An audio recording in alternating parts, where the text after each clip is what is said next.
Voces de la Restauración. Primeros conversos. Incluso antes de que se organizara la Iglesia en abril de 1830, el Señor declaró: «El campo blanco está ya para la siega».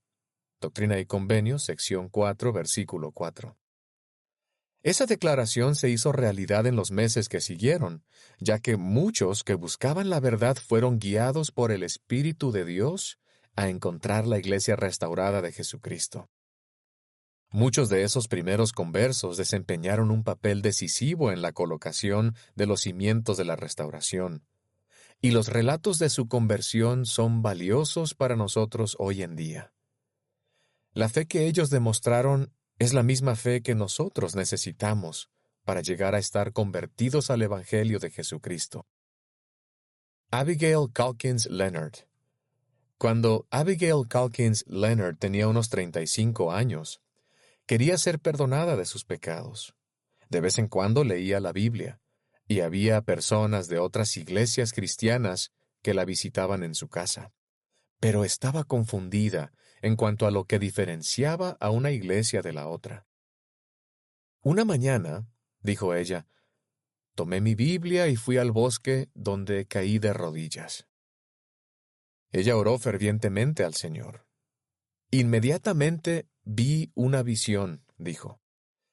Y las diferentes sectas pasaron una tras la otra ante mí, y una voz me llamó diciendo: «Estas se han edificado para obtener lucro». Luego, más allá pude ver una gran luz, y una voz de arriba dijo: «Levantaré a un pueblo, y me deleitaré en bendecirlo, y en que sea mío». Un poco tiempo después, Abigail escuchó sobre el Libro de Mormón. Aun cuando todavía no tenía un ejemplar, procuró saber la verdad de ese libro por el don y el poder del Espíritu Santo, e inmediatamente sintió su presencia. Cuando finalmente pudo leer el Libro de Mormón, estaba lista para recibirlo.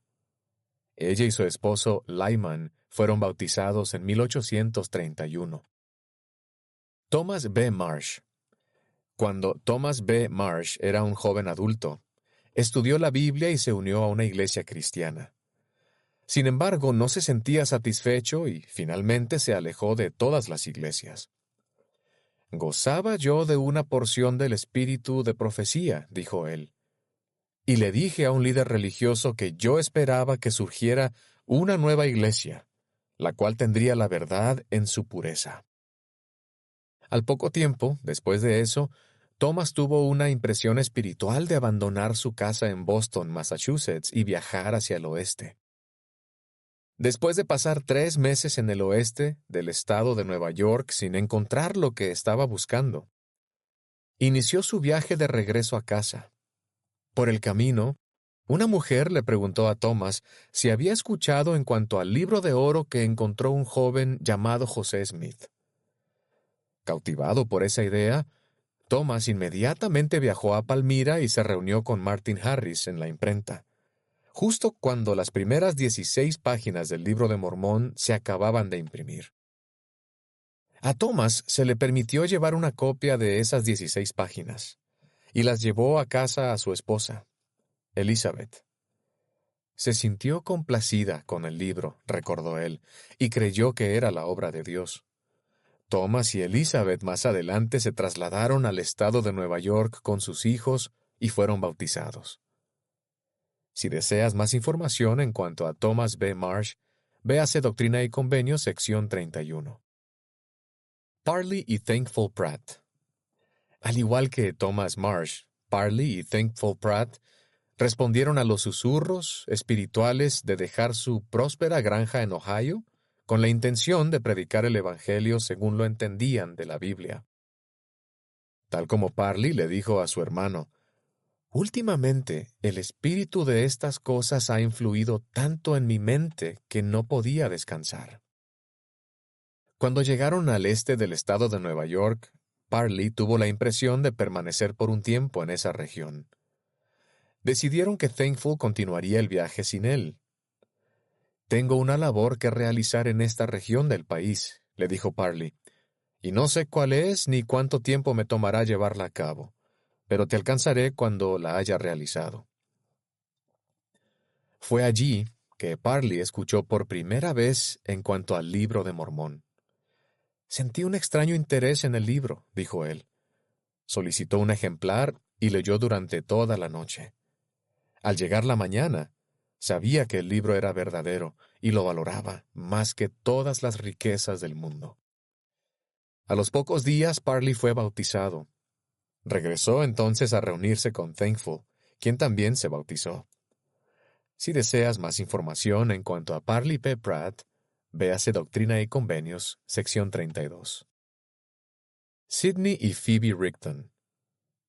Cuando iba en camino desde el estado de Nueva York hacia una misión en Missouri, Parley Pratt y sus consiervos se detuvieron en Mentor, Ohio, en casa de Sidney y Phoebe Rigdon, que eran viejos amigos que Parley conocía del tiempo en que vivió en Ohio. Sidney era un ministro cristiano y Parley, en un tiempo, había sido miembro de su congregación y lo consideraba como mentor espiritual. Parley le contó a sus amigos con entusiasmo en cuanto al libro de Mormón y la restauración del Evangelio de Jesucristo. Sidney mismo había estado buscando una restauración de la Iglesia verdadera, cuya descripción había encontrado en el Nuevo Testamento, pero al principio se mostró escéptico en cuanto al libro de Mormón. No obstante, leeré tu libro, le dijo a su amigo Parley, y me esforzaré por determinar si es una revelación de Dios o no. Después de 2 semanas de estudio y oración, tanto él como Phoebe estaban convencidos de que el libro era verdadero, pero Sidney también sabía que unirse a la iglesia supondría un sacrificio considerable para su familia. Obviamente perdería su empleo como ministro, junto con su estatus social en la comunidad. Al analizar él y Phoebe esa posibilidad, Phoebe declaró: «He considerado el precio, y es mi deseo hacer la voluntad de Dios, ya sea para vida o para muerte». Gracias por acompañarnos en un programa más de Rumbo al Discipulado, edición Voces de la Restauración. No te olvides de suscribirte si todavía no lo has hecho.